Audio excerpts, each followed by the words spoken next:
Ethos of Silence. A veteran podcast aims to amplify the voices of veterans, creating a safe space for authentic conversations about their experiences, challenges, and triumphs. We seek to break the stigma surrounding mental health and foster community support, resilience, and understanding. Through storytelling, expert insights, and candid discussions, we strive to inspire healing, promote awareness, and empower veterans on their journeys. Welcome. This fucking idiot I got here. All right. Watch it. Watch what? You don't ever know what this idiot's got in store for you. He's got an ID10 Tango for him. That's what he got. I'm half broke, but I'm a Toby Keith. I got one more good left in me. Not as good as I once was, but I'm as good once as I'll ever be. As ever was? Come on, man. No, I'm not as good as I once was. But I'm as good once as I ever was. As I'll ever be. No, I'm as good once as I ever was.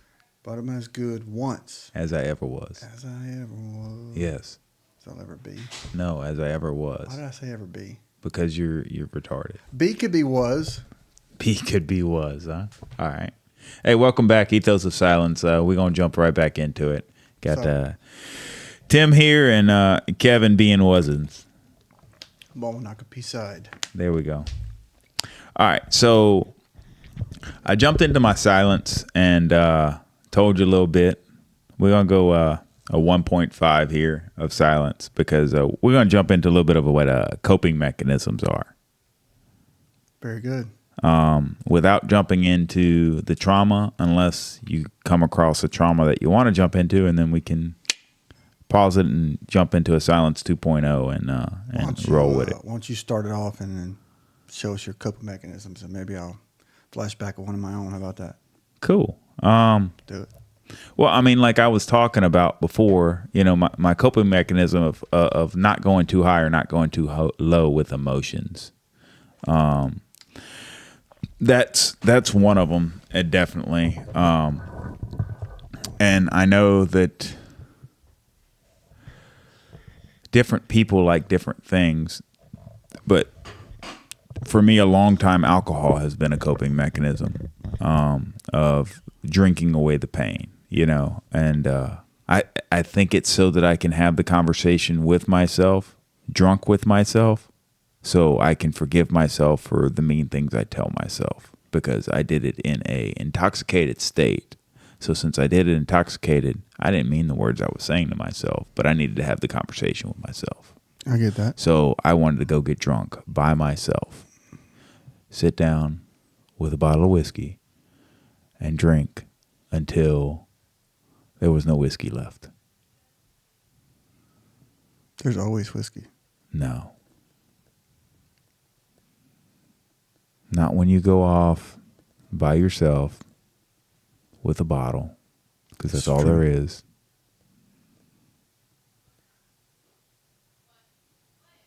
And that's all they're going to be. Just you, your thoughts,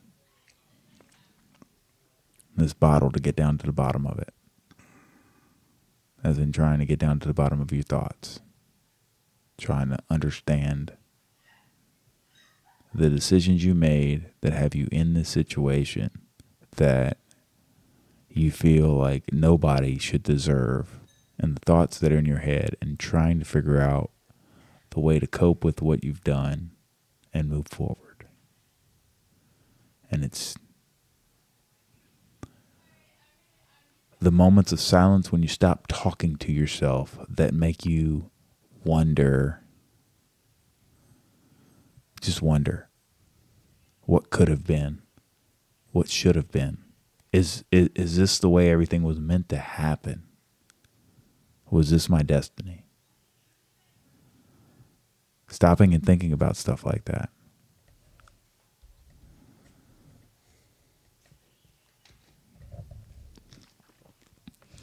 And having those deep conversations with yourself, I'm able to do it drunk because I'm able to forgive myself of the ideas that I throw at myself. And I haven't been able to do that without drinking. I can't get to the spot to have and I know I need to get there. I know I need to have the conversation with myself to sit down. And I know I can start journaling and I can start writing. But I get to the point to where I don't want to write the next thing because I know what it is and I don't want it to be true. I don't want to have that next conversation. And that's my block. I'm trying to come past it. I'm trying to figure out how to get past it, right? So I've stopped drinking for about a month now, and I'm trying to figure out how to work past this roadblock I've got in my head, and successfully move forward without taking any steps backwards. Because at this point, I feel like if I start stepping backwards, I'm going to step in quicksand.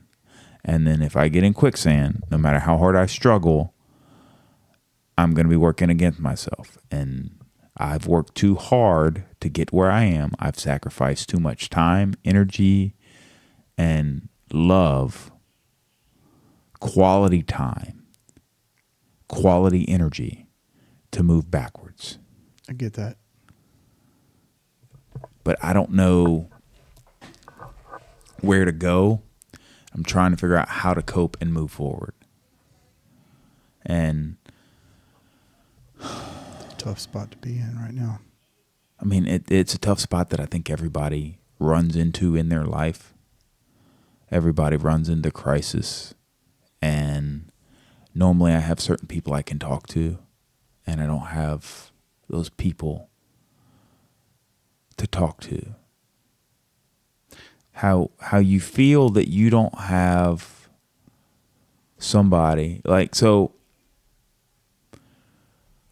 I heard and I believe to the depths of my soul that a father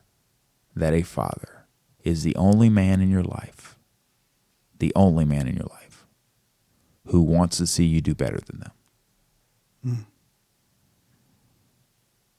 No matter how great I see this friendship being, or any other brotherhood I have with any Marines or any other service members,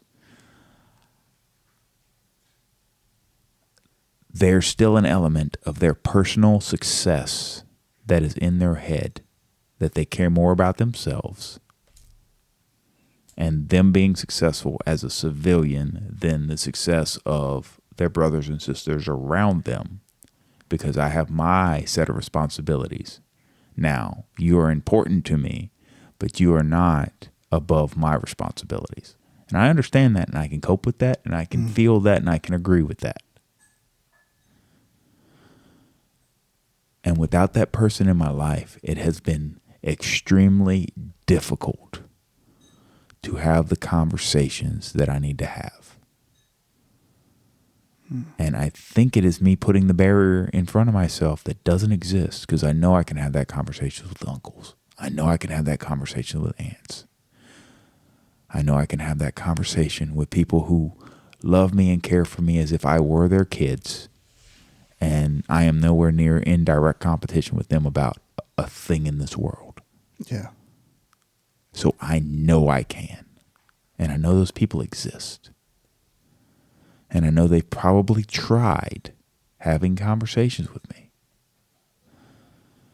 And I also know the main person, and you could probably think of the main person who's inspirational in my life, who I should have that conversation with, because it would only be right. It's me. No, I get that, man. They had to be there to, it can create some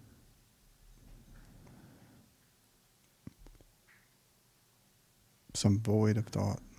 It creates voids. I mean, I'm not trying to take it down a dark and twisted path here, right? It's real talk, man. I mean, it's so just, like, I don't know what it's like. I mean, I want to know what it's like. It's real talk. Yeah. I just don't know. There's milestones that you'd like to have a conversation with your dad about? Yeah, kind of. It's weird, man. The year before he passed, he was extremely vocal about how proud he was of me, my brother, my sister, of all of his grandkids. He had almost, like there was 2 months there where he had a enlightenment about himself and around himself to where he was talking in a way that you knew something had happened, that something had changed in him, that the way he addressed you, the way he talked, that he had just this sense of pride in you and what you've done and what everybody around him's done. And I mean, this went on, and it was... This was out of character? It was an amplification of character, right? So his character was always like, hey, good job. Hey, you're doing this. It was never, I'm proud of you. You've built a lot of stuff. You've come a long way. I see all the struggles you've had. And, we've had, I'm not saying I talk to my dad every month. I mean, maybe once every 3 months or whatever, and he was amplifying this, but do you think he had some type of sense of what was coming? I don't think so. I know I was raised in a really religious family. I know that he drifted away from the church a little bit with all of the things he had going on. That don't matter. But the core of what he was and the core of the way he talked and the quality time he spent with me. And I mean, it might just be me looking back and cherishing it. Sure. Naturally. But there's an amplification of the words he said and the way they came across and the impact they had. Right? So in the process of doing that and taking that in, I'm grateful that, it was there and it's fond memories and it's not, us arguing about You're right. $20 here or there. You know what I mean? There wasn't a bad section there to be left out. So I mean, that's awesome. I mean, you're sitting here and half of this inspiration is this beautiful tree my wife's got behind me. It's got these angel wings for everybody we've lost, and it's just a symbolic tree that helps us remember. There's quite a few angel wings on there. Yeah. It's been a tough few years. But that's what happens when you have large families, loss is part of it. Dealing with loss is part of it, but whenever you normalize it, it's scary to normalize something that shouldn't be normalized. Yeah. That is what we all face is our mortality. I don't know the large family, but I do see a lot of those angel wings over there, and I can only, my heart goes out to just seeing the reflection of that. I could sit here and tell you that I lost most of our family when I was younger, and we ended up being a single family that had very small people to support, but that doesn't have any bearing on, I mean, my dad's still around, so I'm just, what it's like to have a conversation from a point where years back, I think I was going through a lot of troubles and concerns, and if I had lost my dad at that time, I think I remember having a fear about that.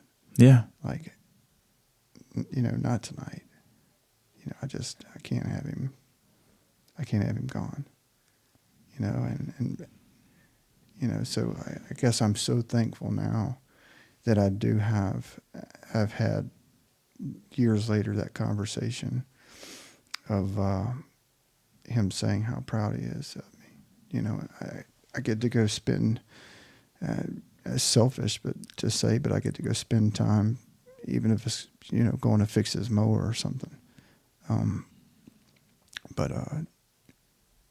remember I never thought I'd have a birthday party where he was there, and I got to look back over his accomplishments and honor him in a way I didn't think I had it in me to say things like that, but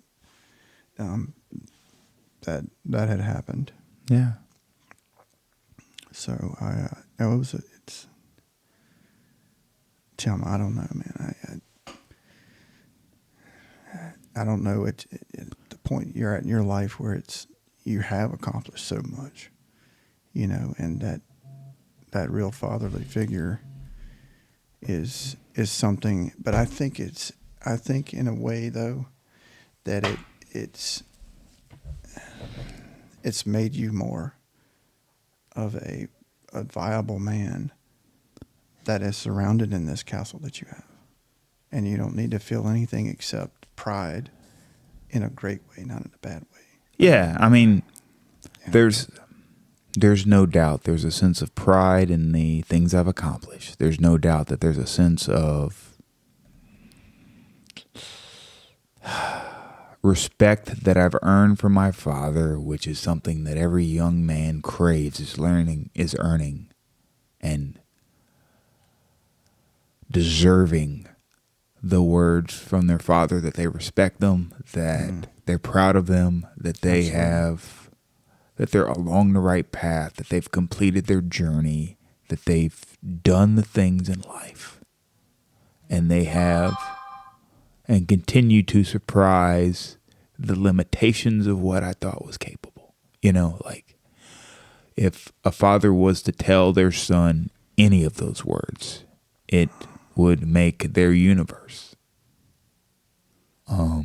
You got to hear those. And I believe that where I was in my life and the struggles I was dealing with, it hit hard, but it also helped me realize the importance of providing for the emotional support for my kids that maybe with all of my internal struggles, I was not providing it at the level of what I could be. Mm-hmm. Right? It provided me an opportunity to do an inward reflection and look at where I can provide the self-improvement to better the life of my kids.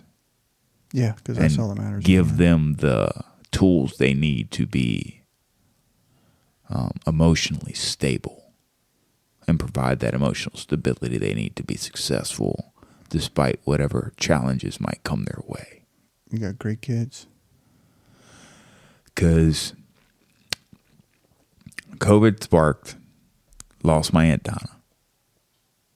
Aunt Donna was inspirational in helping with, my kids while I wasn't here, when I was deployed and my kids would come home and different stuff like that. She'd go out of her way to help. 6 months later, I lose my dad. 6 months after that, I lose my grandmother. This is the grandmother who basically raised me, because my mom was somewhat of a single mom, working in and out because my dad was in and out of the picture, and like it was not an ideal childhood, but it was magical and amazing, and I wouldn't change it for anything because it's built the person that's in front of you now. Yeah. Right. And this is the grandmother that stood by my grandpa for the 22 years of military service, Yeah. So she was inspirational in me coming home. She's the one who gave me my grandfather's Marine Corps ring when I got back, Oh, that's awesome. So yeah, it's just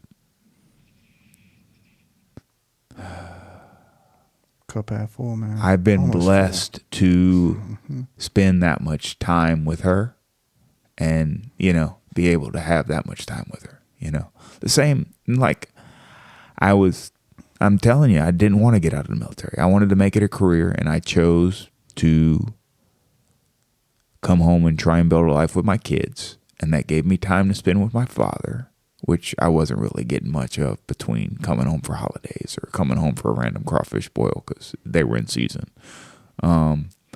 Or the same thing with my grandmother, you know, coming home for a holiday.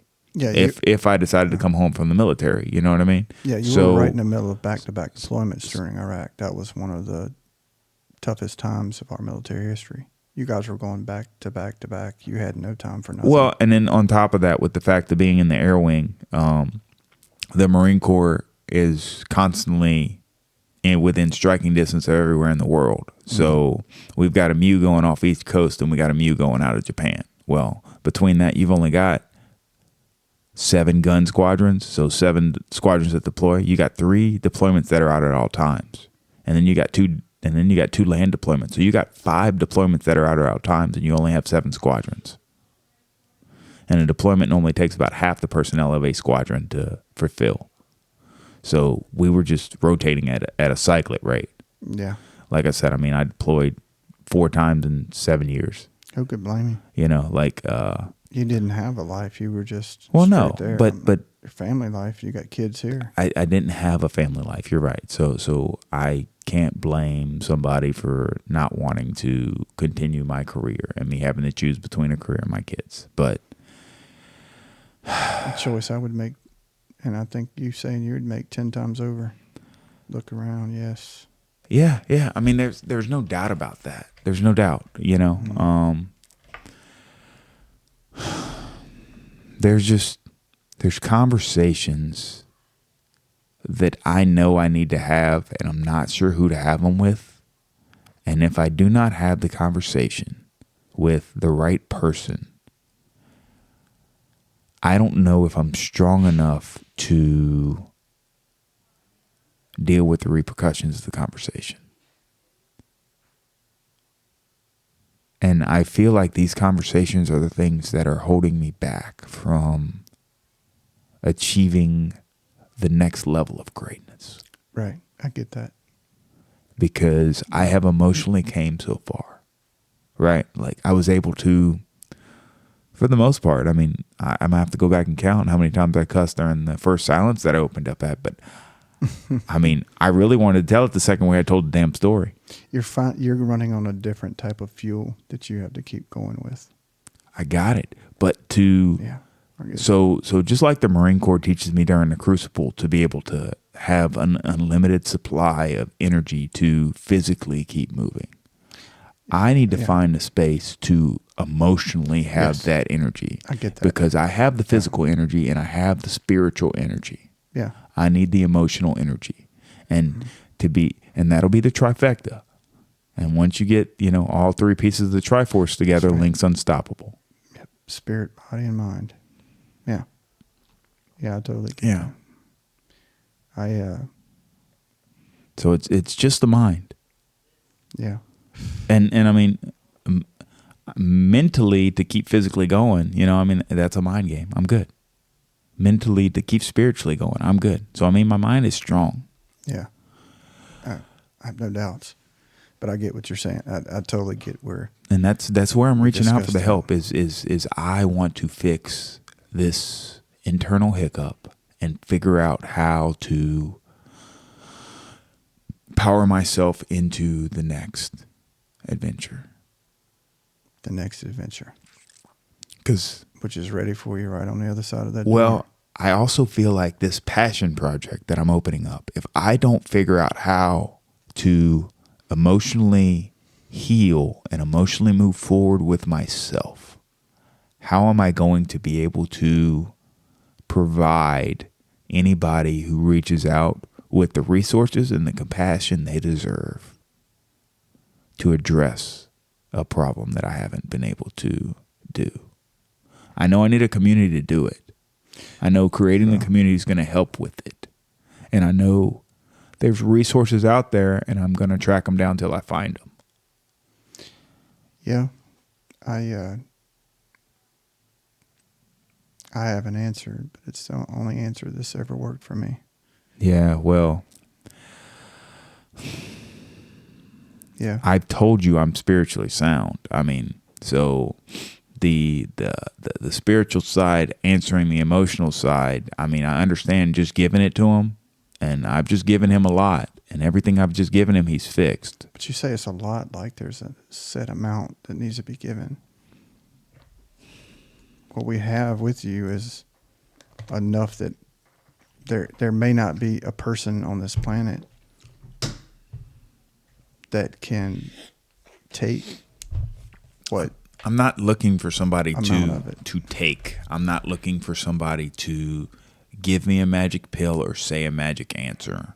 I'm looking for somebody to listen and provide me with the tools to perform the evaluation to get over the hurdle that is in my mind. Okay. I'm asking somebody to give me the fucking dynamite to blow open the fucking dam and make sure that on the backside of it, there's a fucking levee, and when everything lets loose, it's going to go where the fuck it's got to go.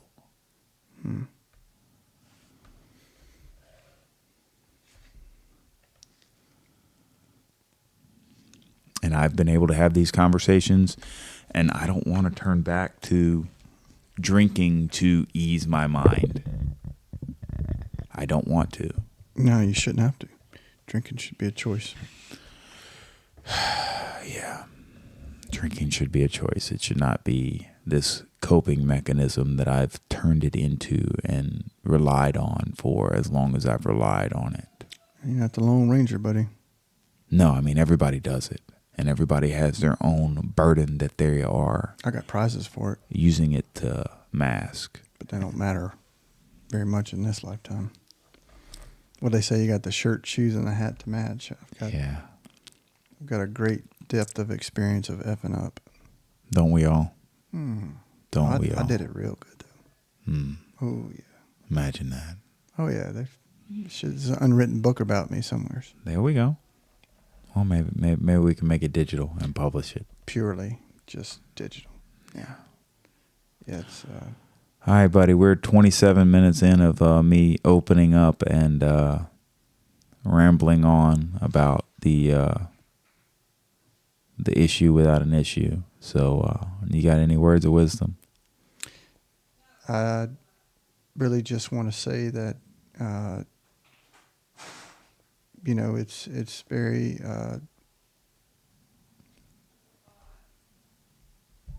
it's very normal to and familiar, a lot of things you're going to, and that you've explained, and that for those that are out there listening that are going through it, that there's a way that we can find to fight another day. And just on the other side of the other door is that new adventure waiting to be had. Yeah, definitely. I'm hoping we can build the community and support system to help everybody thrive united. On the other side of opening the box, I like that. On the other side. Thrive on the other side. Thrive on the other side. I like that. Yep. Well, thank you all for tuning in. We'd love to hear back from you. Any of your experiences or anything that you could share.